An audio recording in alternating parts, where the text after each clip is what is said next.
Welcome to Resume Storyteller with Virginia Franco, bringing you interviews with industry experts and regular folks who tested the job search waters and succeeded, and strategies to tell your story and land you job interviews in 60 days, guaranteed.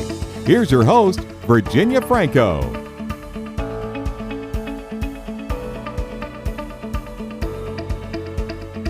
Hey guys, I have with me today professional career coach Lisa Plain. She's a certified professional coach, co-founder of Golden Path Learning, the founder of Career Balance Coaching, and a co-host on the Career Builders podcast. So lots of hats. But earlier, she's a CPA who felt that there was something missing in her career. And so she undertook a journey of self and career discovery to find that missing piece. And today she's on a mission to help other high achieving professionals to do the same. So Lisa, thank you so much for joining us. I've been really excited to have you on. Oh, it's my pleasure. It's really exciting to be here.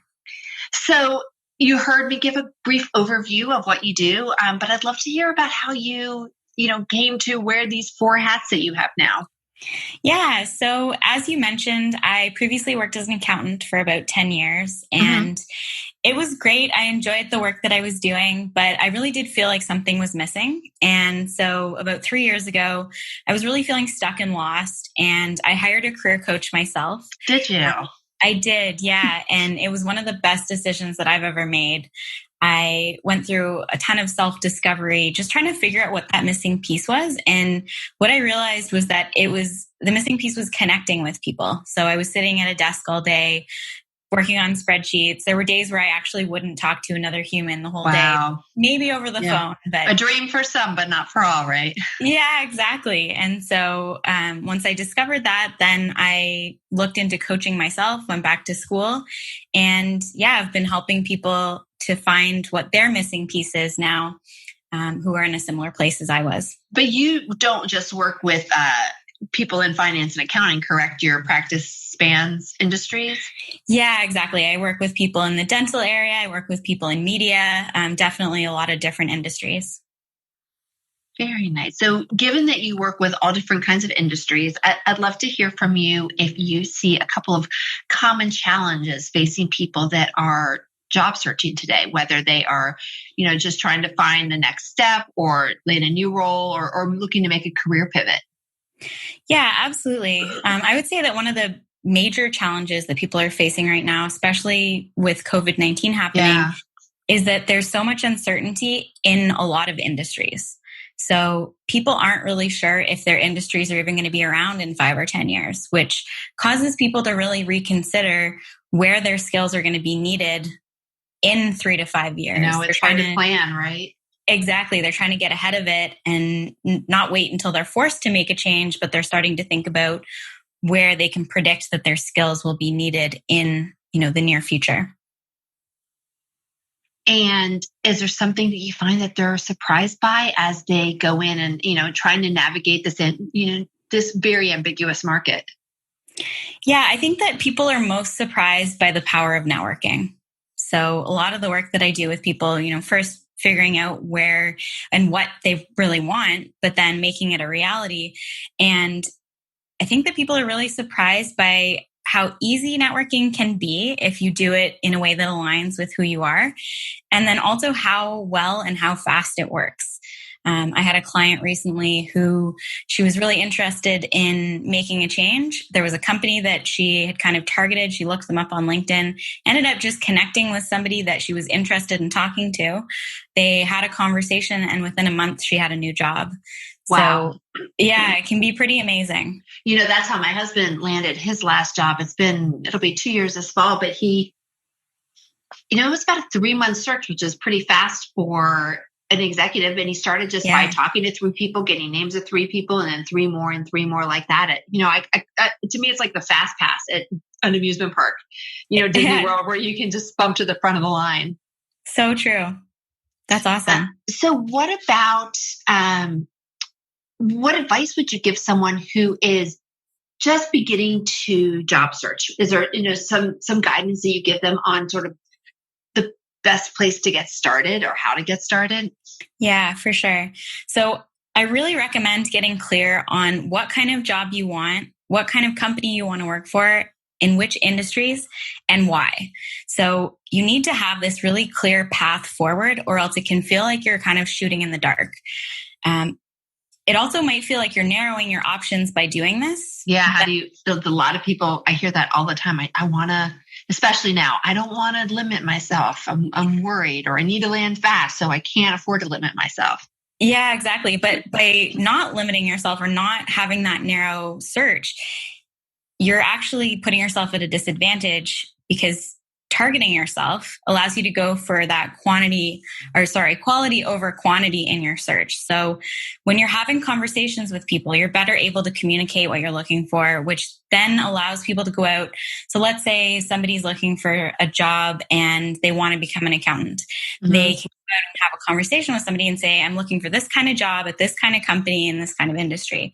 So the person that they're talking to now has very clear criteria that when that job comes up, they immediately think of this person. They know it.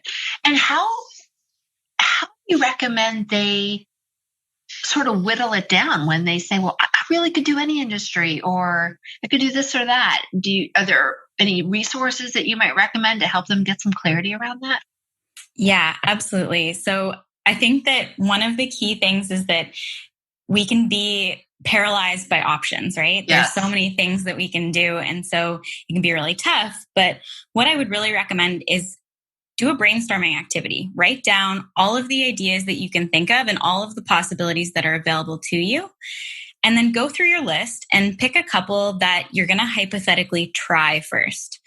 So when I say hypothetically try, I mean, you're going to be doing a ton of research, you're going to be talking to people, and you're going to put yourself in those shoes. So for example, when I was becoming a career coach, I thought through the whole process. I said, okay, what do I need to do? What schooling do I need to do? And I started to have conversations with people who were coaches to understand what needed to be done in order to be successful at this job. Okay. So you can talk to, you can job shadow if that's something that you're interested in and is available to you.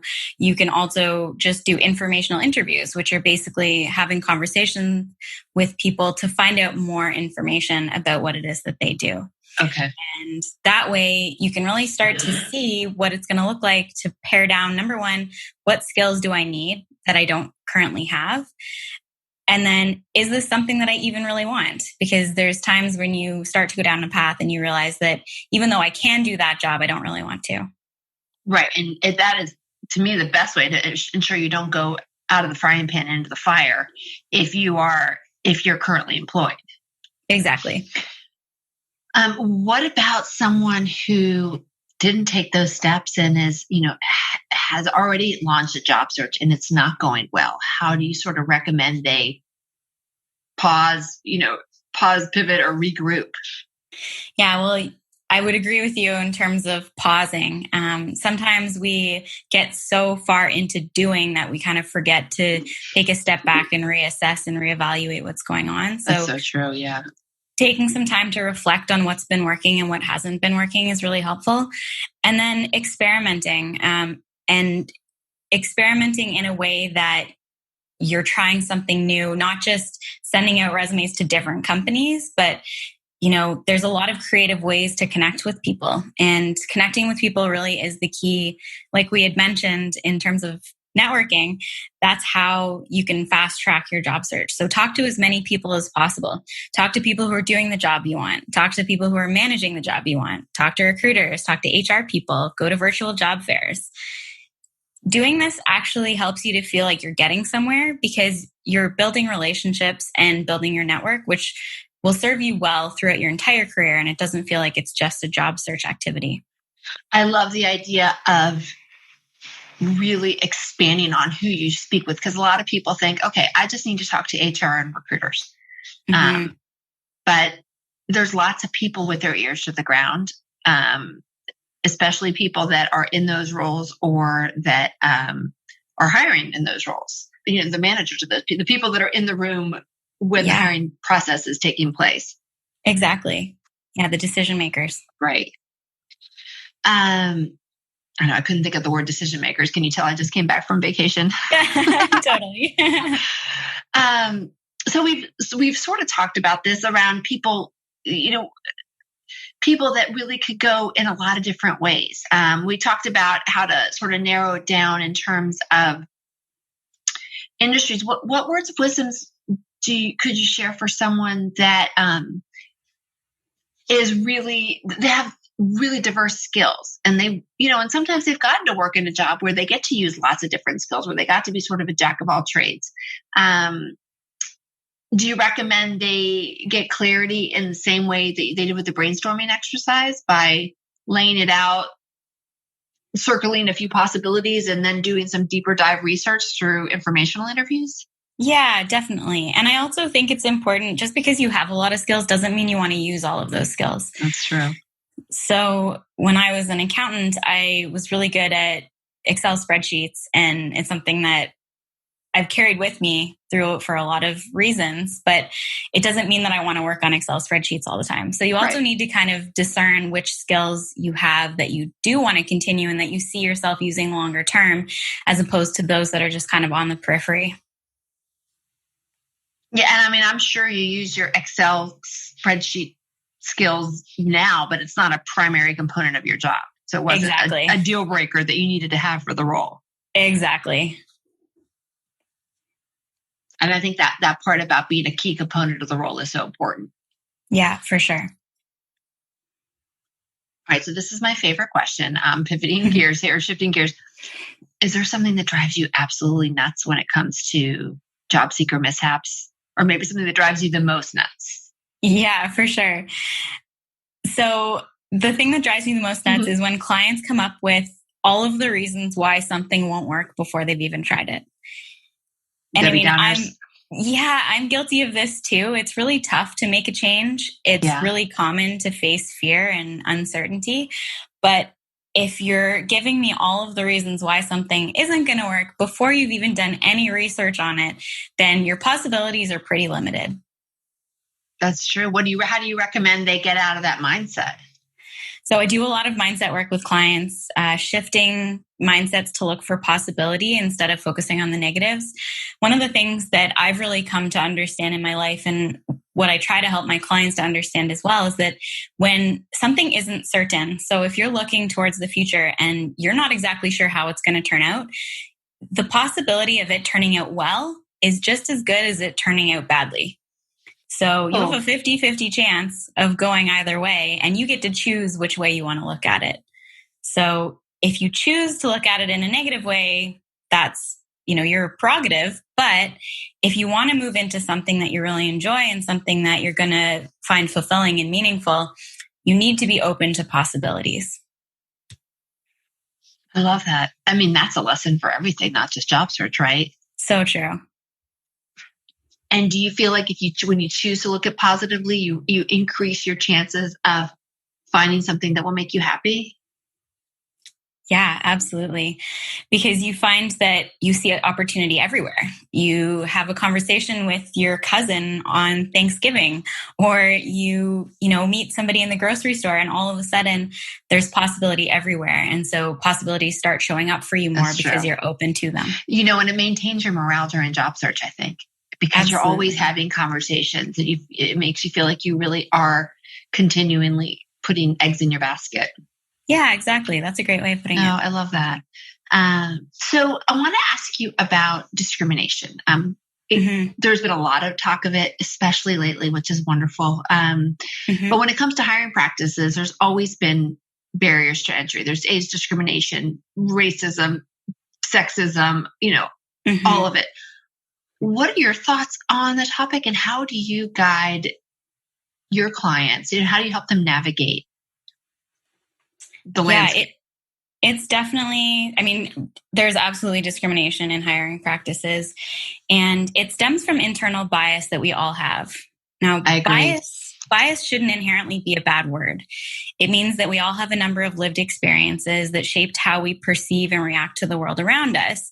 But the issue is when we try to ignore bias or deny that it exists.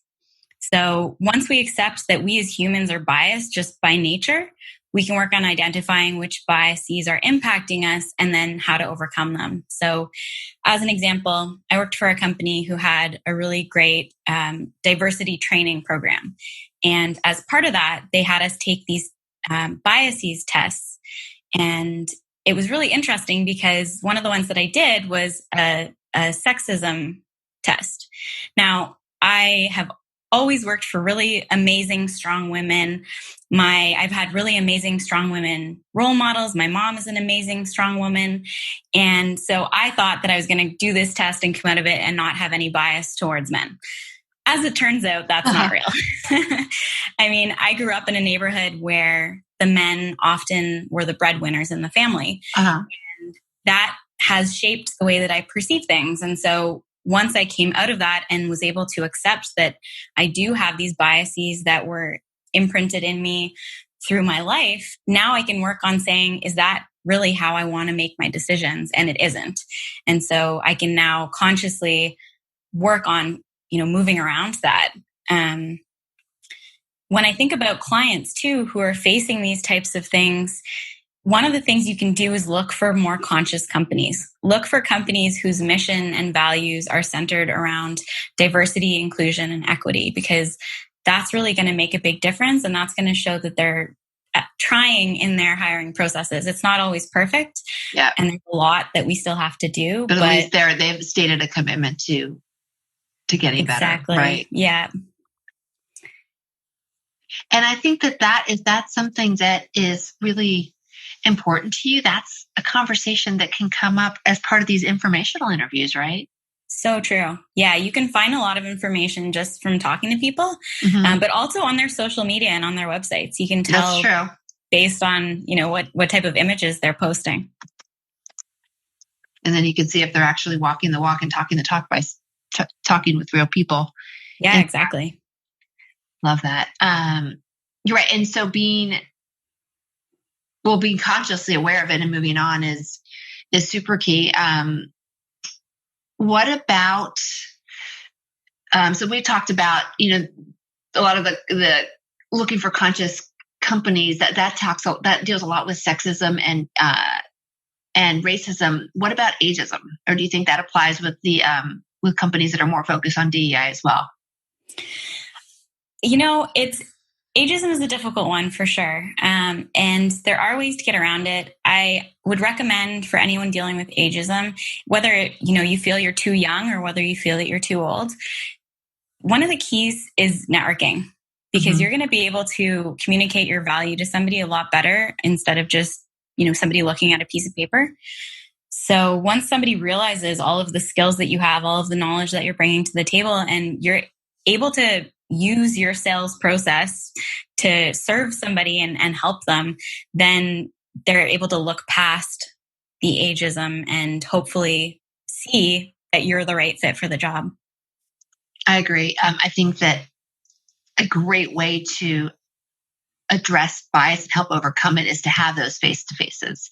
Because a lot of that is dispelled with one-on-one communications.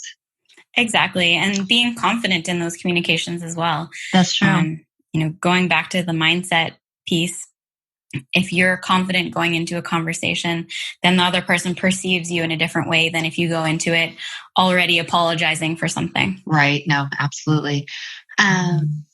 So let's say someone comes to you at a Thanksgiving dinner table, like we were speaking about earlier, and says, I'm going to get ready to job search. What are a couple, one or two things that I absolutely need to, that I can't be without during this next phase? What say you?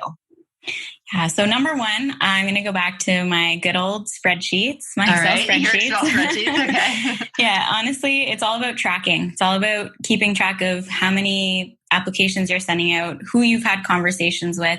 You can also use Excel spreadsheets to target the companies or industries that you're looking for and keep track of the people who are decision makers there. It's just a great place to kind of organize your thoughts and use that to create plans. Outside of that, I would really recommend apps like Trello or Asana. Trello is more of a board that you can keep track of certain projects or certain activities that you're working through, and it can send you reminders and that kind of thing. Whereas Asana is a little bit more like a virtual to-do list. That's also really helpful. You can organize it into tasks, activities. You can also include other people in it too. So if you are working, let's say, with a recruiter or something and you want to include them, you can include them in your Trello or Asana board as well. Which one do you like better, Trello or Asana? I prefer Trello for when I'm working on projects, so I can kind of organize it by project. Whereas if I'm using Asana, it's more for my day-to-day. I keep my personal to-do list. That's like your task master. Yeah, exactly. Oh, I love that. I'm going to have to check those out.